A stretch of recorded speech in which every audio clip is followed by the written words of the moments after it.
Welcome to the Book Boyfriend podcast, where we dish on everything from the alpha male to the sensitive soul. If you found yourself lusting after a fictional character, you've come to the right place. Here's your hosts, Faith Andrews, Elizabeth Grace, Livia Jamerland, and B.A. Wolf. Hello, everyone, and welcome to episode 19 of the Book Boyfriend podcast. Today, we're finally discussing a book by my author idol, my life idol, the woman I want to be when I grow up, Colleen Hoover. Her latest book, November 9th, was one of my faves, and I convinced the girls to get to know Ben and Fallon, and thank God we didn't have to wait until November to do so. But before we get into this book, I want to remind you guys just a few things. Always feel free to email us, Twitter us, Instagram us, Facebook us, because we really love hearing from you. And if you have a suggestion for us about who our next book boyfriend should be, we would love to hear from you. Remember to share. The more exposure we get, the more the amazing authors will want to chat with us. And we know how much you love hearing from them. So that's that. But now we're on to November 9th. And I know, I just wanted to mention that Livy isn't joining us tonight. She's under the weather. So it's just going to be the three of us. So she's here in spirit. We love you, Liv. And I, since I'm the crazy Coho fanatic here, I'm going to give you this setup of the book. Okay, so where am I? Okay, like I said, I'm a Coho junkie, so I've read pretty much everything she's ever put out. I would read the phone book if she rewrote it. And as with anything by Colleen Hoover, with this book, expect to be brought into a world inside a world that only someone like her can create. We meet 18-year-old Fallon, who's having breakfast with her jerk of a father on November 9th, which happens to be 2 years to the day that 30% of her body was burned in a house fire that she kind of blames her dad for. And as a result of her injury, she had to leave her flourishing acting career behind. And this is a point of contention between her and her dad because her dad's famous and her dad is the one who got her into acting. And they're having this whole conversation and it's getting heated and about how she shouldn't follow her dreams. And you're sitting here feeling so bad for this girl. And then bam, this boy who's sitting behind them at this diner, who Fallon happened to catch his eye earlier when she was running to the bathroom. He plops himself right next to her in the seat next to her, kisses her on the head and says, "Sorry, babe. Sorry, I'm late." And right there, you're like, what the hell is going on? I had the same feelings as Fallon. I was wondering what was going on. And it turns out that this stranger, who will soon to come to know as Ben, the writer, is as appalled by Fallon's father's words and decides to swoop in and kind of save her day. So that is the beginning of a very first meaningful epic November 9th for Ben and Fallon. And after the two decide to spend some more time together before Fallon has to leave that evening for her new life in New York, they make a promise to each other. So Fallon's mother kind of ingrained it in her head that she needs to live this life before she can love somebody. In other words, she wants her to be 23 before she should settle down. Now, as a mother of two girls, I totally get it. But as a reader of a Coho book featuring a stranger boyfriend, Ben, no, come on now. Where I wanted her to give him his phone number. I'm like, dude, just give me a freaking number. We want you to fall in love, insta love, all that stuff. But no, they exchange nothing but a promise and a little bit of homework to hold them over for the next 365 days. Fallon is to live her life and go for her dreams. Ben is to write the book with the plot that will mirror their odd relationship. They promise to meet again in the same spot on the same day every year for the next 5 years. And thus begins the story that unfolds over the course of the 5 years on one day of the calendar, November 9th. Genius freaking plot, genius premise. I loved it. Love it, love it, love it. So with that, let's get to the meet cute because you guys need to totally understand how these two meet. And I'm going to take it over to Babs with that one. Okay, the meet cutes are always my favorite because it's boy meets girl. It's the whole idea of the book. It is everything the whole book is set up to be about. So it's, am I frozen? Oh, Just keep going. I'll keep going. Okay, so the premise is, as Jess explained, Fallon is sitting at a table at a diner with her father, who she just does not get along with whatsoever. She's eating salmon, picking at it. She has a moment of hatred. She leaves to get up to go to the bathroom, and as she walks back, she sees this guy with not attractive by any means, but their eyes lock, and there's that something that Fallon will later describe in the book is she hates this moment, the insta love, and she doesn't believe in it, and she dreads it, but she loves romance novels, so she gets it. So she's taking him in as he's taking her in, and so she's very intrigued. He's got kind of greasy hair, looks like he's in clothes that he slept in overnight. He's eating a burger. He's got mustard on his shirt. He's by no means attractive, but there's something about his quirkiness sitting there all alone eating this burger that makes him attractive in the way he looks at her. So she goes back to sitting in the booth. Her father brings up the fact that he is going to become a father again. And so she's kind of looking at him like, I'm supposed to congratulate you. Like, what the heck is going on? No, this is not okay. He badgers her a little bit more, tells her that her career in acting is over. She needs to do something realistic with her life. And of course, as Jess explained, in walks Ben. Literally, the first words were, sorry, I'm late, babe. That's it. That's all you get out of him. And you just kind of look over at him like, what is going on? But she goes with it. And I think it's part of like maybe her acting. The best was right afterwards, she says, this random dude just put his arm around me and called me babe. I love that she goes with it. These two end up, Ben provokes the father in a way that he's heard this whole conversation go on behind them. He provokes the father, makes him end up leaving hastily, and he gets frustrated. Fallon excuses herself. Ben orders her a fresh new plate of salmon to eat, and the two get to talking. And it's like something just magical kind of happens. It's like they've been dating each other their whole lives. Everything's so open and communicative with them. He knows her better than she knows herself. And it's one of those things that just doesn't normally happen. So the meet cute was truly one of my favorites in this book because everything Ben said had me laughing. This boy, I can't even explain it. He's this 18-year-old hilarious boy. And I'm so excited to watch this whole thing unfold about every November 9th. And that brings us to our first impression of the hero. Elle?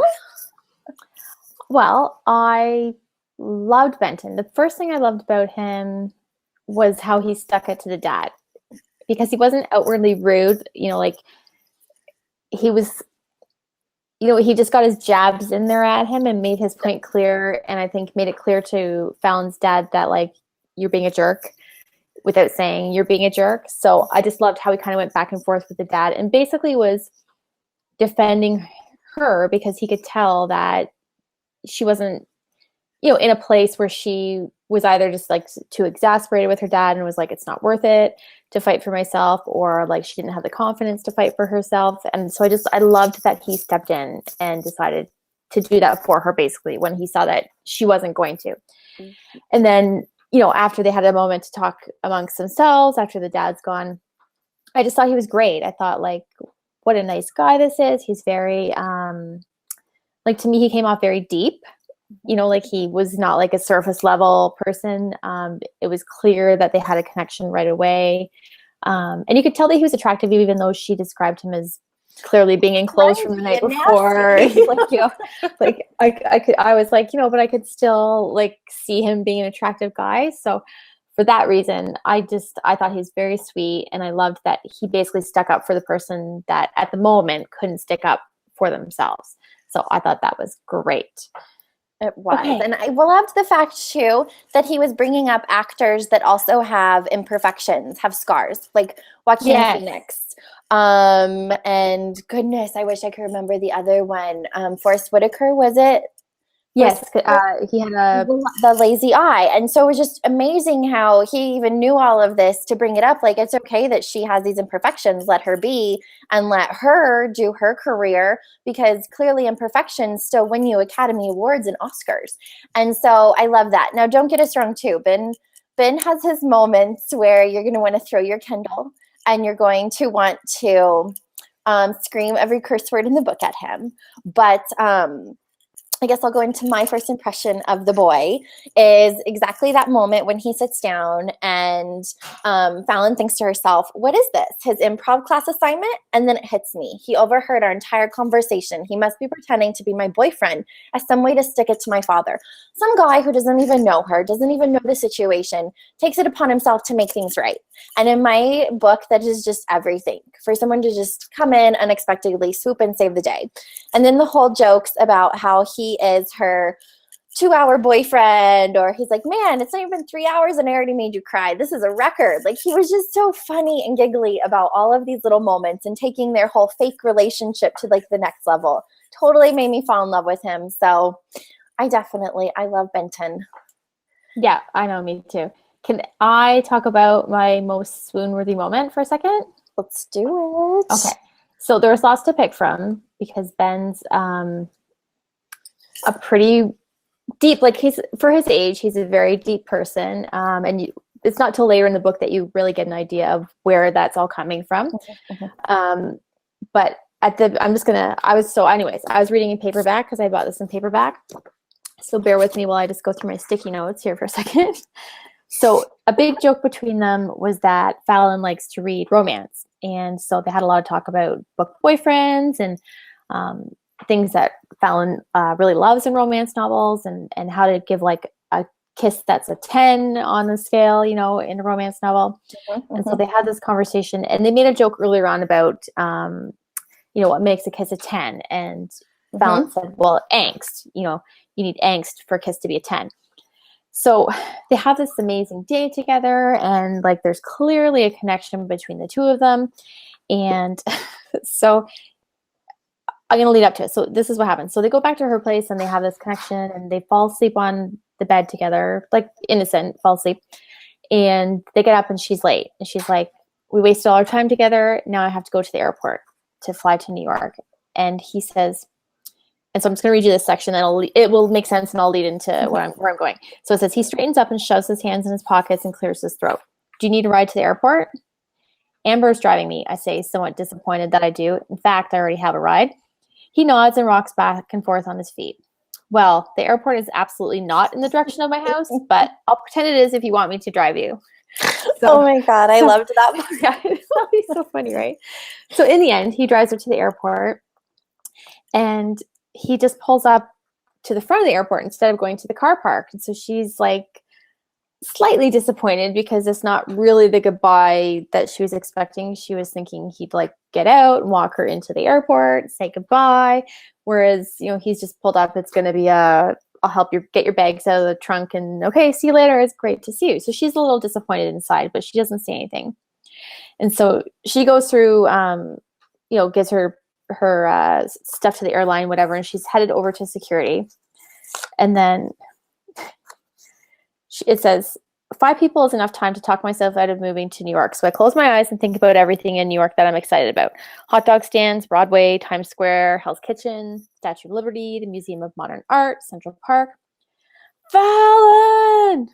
My eyes flick open. I turn around and Ben is standing at the revolving door. He begins running toward me in slow motion. I cover my mouth with my hand and try not to laugh as he slowly stretches out an arm like he's reaching out for me. So like slow motion. I'm doing it. If you're watching, you can see that. He's yelling, "Don't go yet," as he moves slowly through the crowd of people.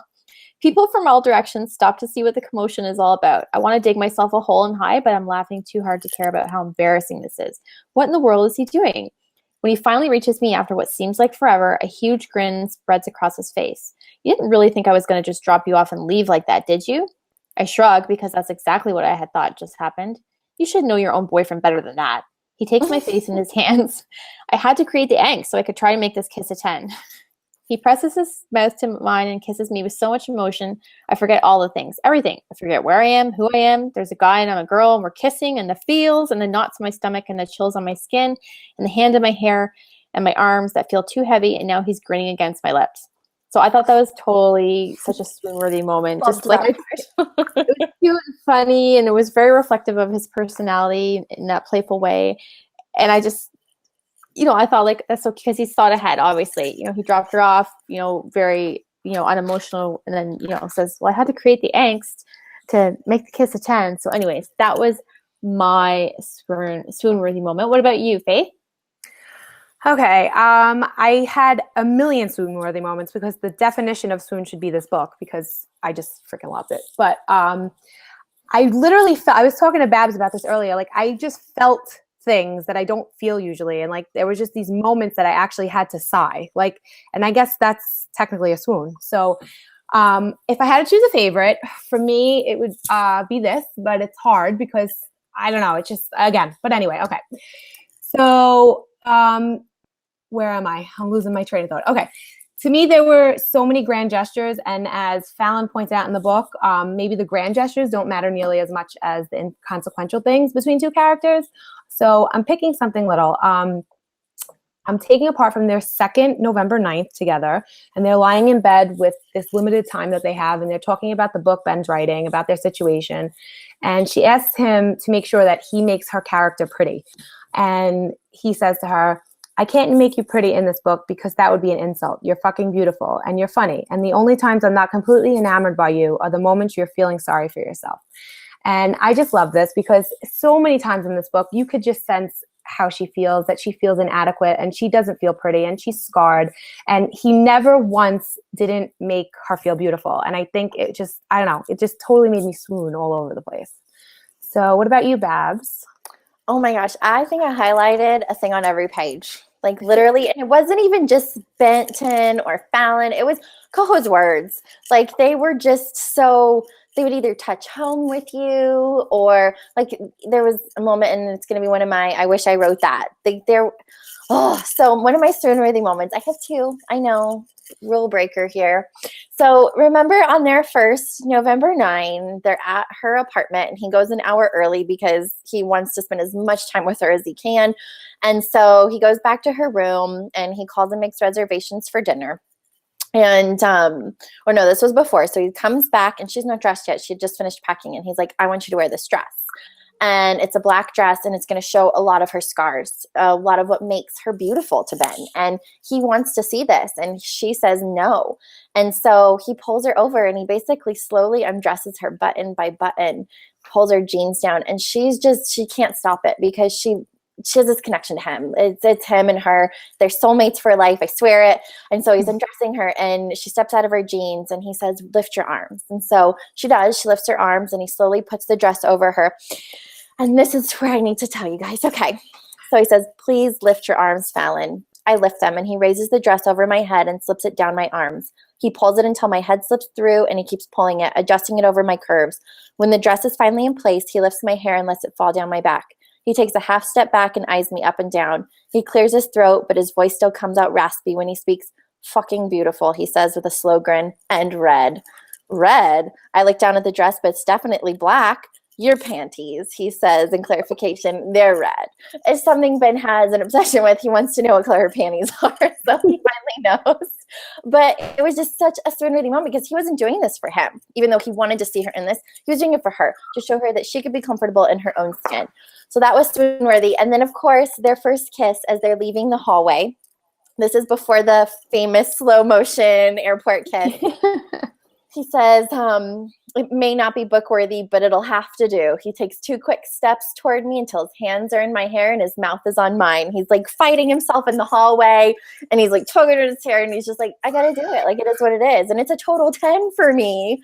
But Fallon makes him work for it even more. And I love that he tries. So those are my swoon-worthy moments.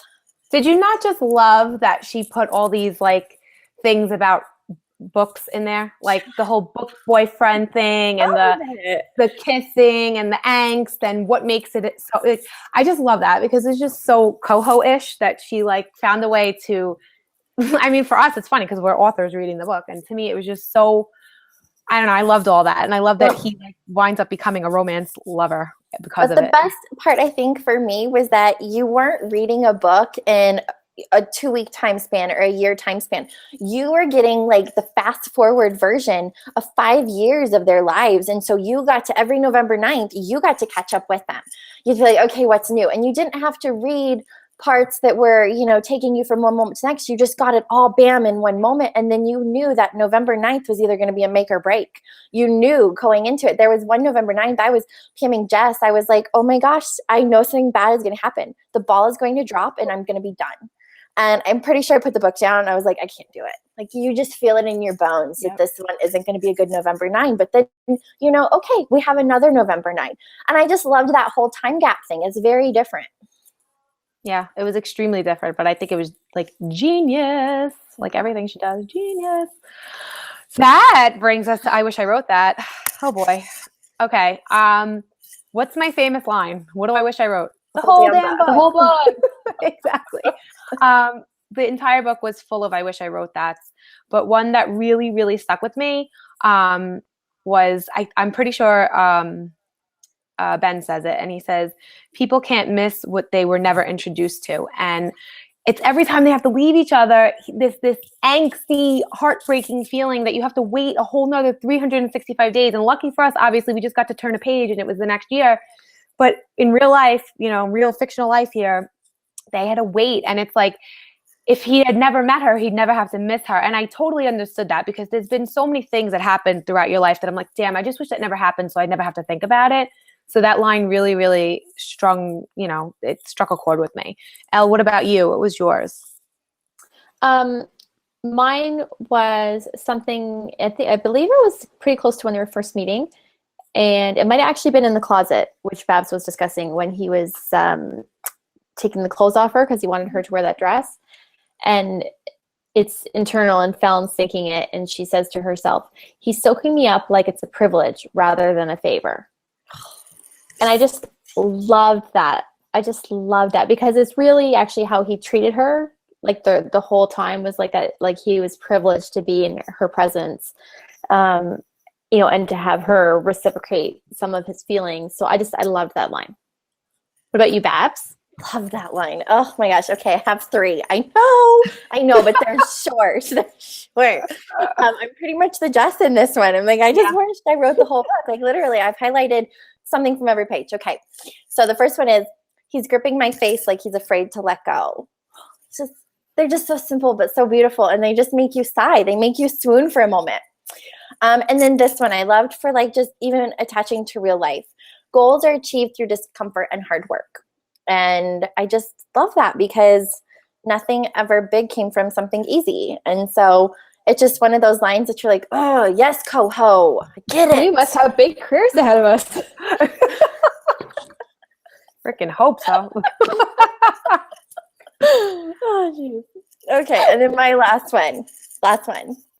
His tongue slides against mine, and there's so much feeling in it. It's as if he's kissing me the same way he looks at me, from the inside out.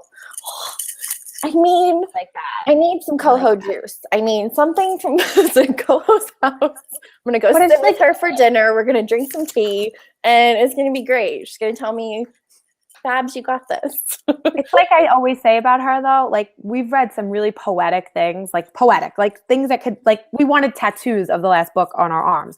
But like this, Coho has this way of writing something so simply, but yet it's like, it's so profound. I don't know. Yeah, like I feel like that every time I read one of her books. And I know there's people who can't compare Hopeless or Slam to any of her recent stuff and whatever. And I agree. There are certain that are bests and certain that are still really, really amazing. There's nothing that I read by her that I don't find myself like but just. Then I think you take into account too that she writes the stories that come to her, and even though one might not compare to the other, it's no different than a movie from an actor. You'll still always remember it, but just won't be your. I'm going to read this over and over again. So for some people, but I think we should touch on the fact that Ben does some pretty shitty things. No, you're not talking about that. Because literally there was Ben, do not taint him. Here's the thing though. He digs himself out of a deep hole, and he does it with beauty and grace. And I know that's very feminine to say, but we do have to touch upon this, because there were 2 points that I was. Can we talk off camera about this? Yes. Yeah. As soon as we cut, we need to speak. We gotta talk about our feelings. Elle is has a very strong opinion about this. And I felt about one of our book boyfriends from last year, and I still can't get over what he did. I know. I can't remember who that was. Mateo. Oh yeah. Oh. Come on. I'm like lover. That's a lover. She doesn't care. He's forgiven all flaws.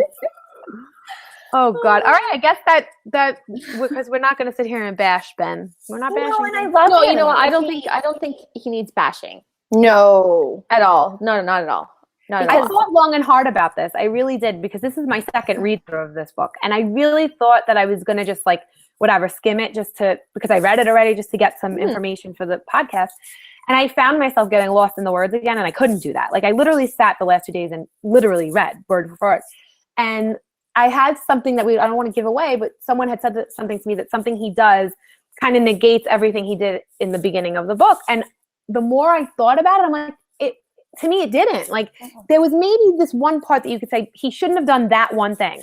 But I understood that. That's what's crazy. Yeah. And I don't know if it's because of being an author or what, but I got it. Like, I understood it. I was heartbroken, but I understood it. Me too. That's what I said to Faith. I said I was expecting it. Mm-hmm. As we were a natural thing. Babs and I were not expecting it at all. There is an unexpected, guys. Unexpected. And I was like, what just happened? Oh my God, I'm gonna cry. This did not. No, this did not just happen. Yeah. But what's amazing about him is that everything just fit together in such a beautiful puzzle that even the things that happen and that you're angry about, they were okay.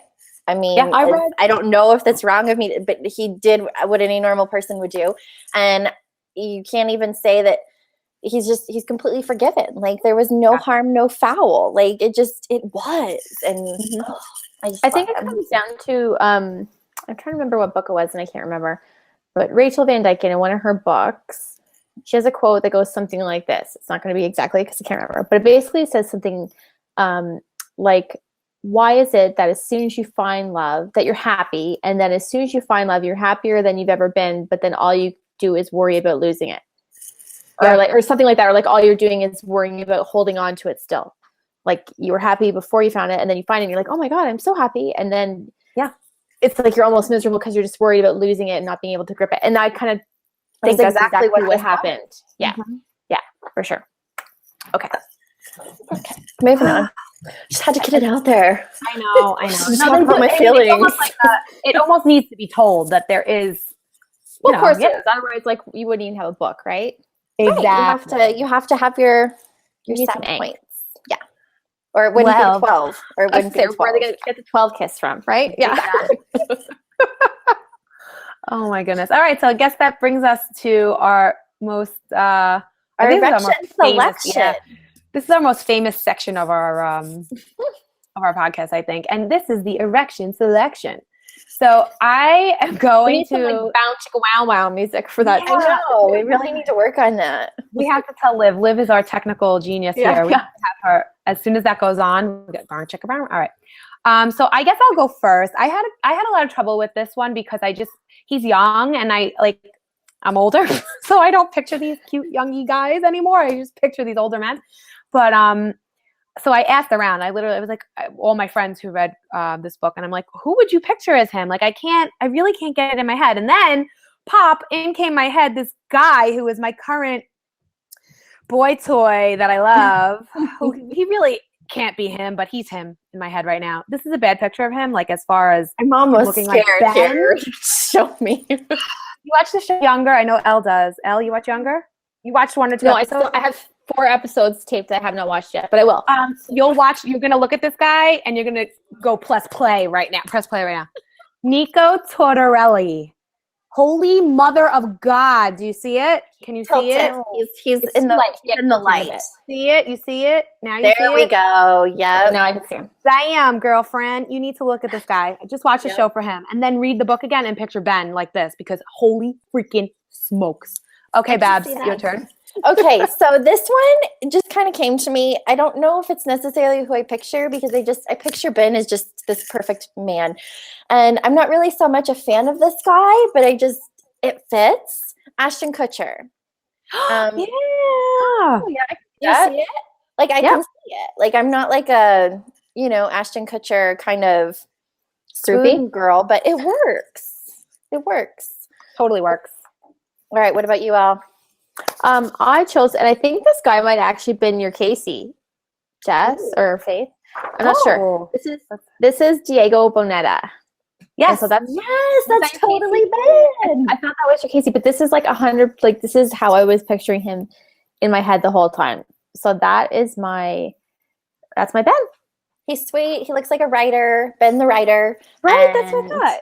Yeah, Looks like he sits in Liv Starbucks. sent us one. Liv sent us. She wanted to tell us who her Ben was. I have a picture. It's kind of fuzzy. His name is Chase Crawford. I should probably know who he is. Oh, totally. This Can is picture hot. that. Where's he from? He was in One Tree Hill? No. He was in Did I freeze?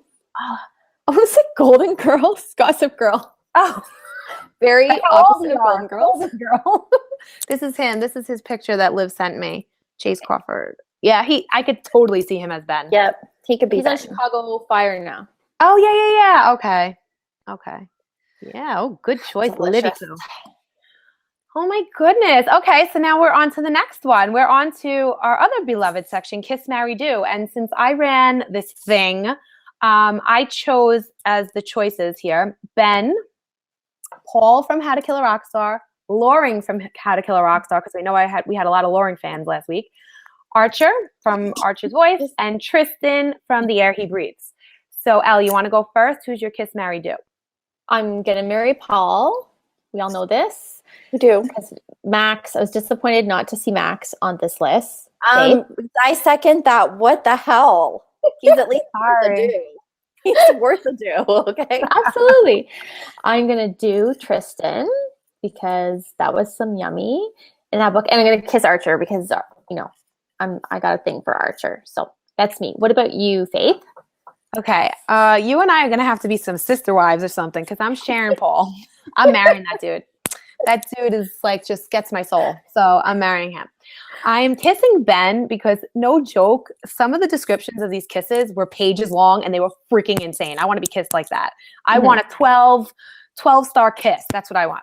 And I'm doing Tristan because hot holy hell, that dude was like on fire when he screwed because he had a lot of angst and pent up sadness and anger. So that's my kiss, marry, do. What about you, Barb? Okay, so I'm going to snuggle Tristan because he's worth that and I need to pet his beard. You know what I mean? Like, he's worth a snuggle. I'm going to kiss Ben because I feel like he'd be a 12 for sure. Like, I think he's got the whole angst thing down. And by marrying Loring, that's the same as doing. So those go hand in hand. We're going to drink our tea under the moonlight while he serenades me until the sun comes up. Like, it's just, like, I can't, and he's going to wear his Yale sweatpants that I just got done washing because they're his favorite. I'm really excited about this new marriage we've got going on. So I have high hopes for this one. I do. I can't take you. I love it. Oh, can I tell you something? Yeah. On topic, but this just came out on my phone, but November 9th was voted Romantic Times Reviewer's Choice and Career Achievement Awards winners. November 9th there, so that's really awesome. Good for her. That was like perfect timing for us. Right? That's so strange. It was just such a nice, different plot line. I think it just kept me so engaged, and I love the humor. Oh my gosh, that man kept me laughing. I like being able to laugh when I swoon. I like swooning and laughing at the same time. It's very important. The funny guy will always get me. Me too. Over anything. Over anything. He Absolutely. can have love handles. He could, he's got to be funny. Like, okay, who's your favorite guy on Friends? I love Chandler. Oh, I loved Ross. I love Ross too.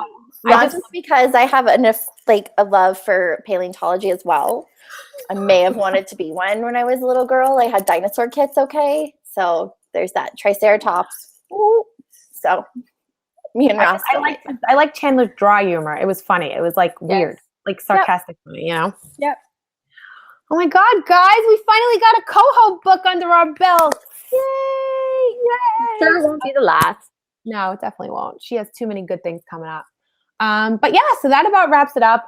We might as well let you guys know that Babs had this awesome idea for next time since it's right around Easter. Yeah, no, yes you do. You have amazing ideas. Around next time we film is going to be right around Easter time. And so we're going to give you this sort of book boyfriend basket of sorts. And we're kind of going to make it like an episode of The View. I mean, unfortunately, we can't all be sitting around the same exact table. But, and I'm Whoopi. I don't care, Babs. I'm Whoopi because Elle already called Sharon. So I don't know. You Sharon's not even on The View. She's on that other one. I realized that isn't that the talk or something? Or the not the chew? Yes, it'll be the talk too. Yeah. All right, so we can call it the view talk. Interweave them all. But that's what we're going to bring you guys next time. We're each going to read our own book on our own, and we're going to try to convince you, the viewers, to vote in and tell us who you think we should do an entire episode on, and hopefully get the author on to chat with us about it. So that's our podcast for tonight. We had a great time. We loved reading this book. We have a lot of great things upcoming. We have a whole list of books to read. We're on it this year. We got it down pat. We hope Liv feels better, so she's back with us next time. And that's about it. Make sure you subscribe to everything. Keep chatting with us. Keep talking to us. Keep liking our stuff. We're loving it. Our page is growing. Everything's growing. The authors are getting us out there. They're enjoying what we have to say. So just keep doing what you're doing, and we'll keep doing what we're doing. So that's it for tonight. Bye, guys. Bye. Bye. Thanks for joining us. You can find out who will be on upcoming shows and what books we'll be discussing, as well as more about our hosts at www.bookboyfriendpodcast.com. See you next time when we add another boyfriend to the ranks.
Thanks for joining us. You can find out who will be on upcoming shows and what books we'll be discussing, as well as more about our hosts at www.bookboyfriendpodcast.com.